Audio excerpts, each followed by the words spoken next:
So Jess, you end up suing the department along with these other women, and this process takes forever.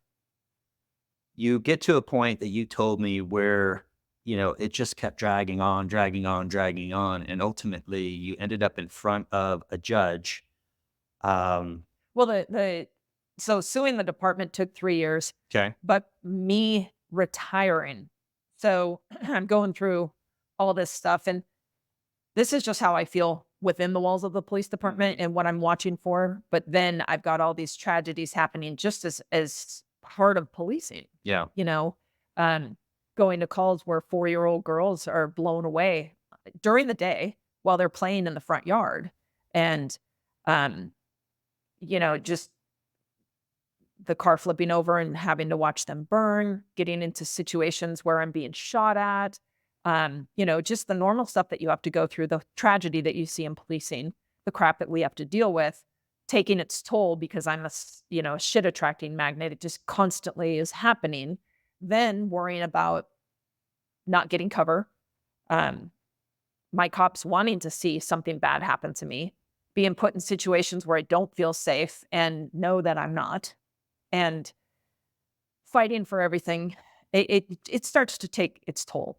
Okay. So talk about that last hearing with the judge then. So it's years have gone on. It's now 2017, and we finally get our final hearing. And my attorney goes in and lists. The judge had gotten a pamphlet of everything that I had been through, what the psychiatrist said, what my attorney has said, what I have testified to, and the judge is like just shaken. My attorney came back and said not only was the judge shaken, she looked at the other attorney and said, "What more do you want this person to be put through?" And I get it. The attorney for the city at the time, they have a job to do.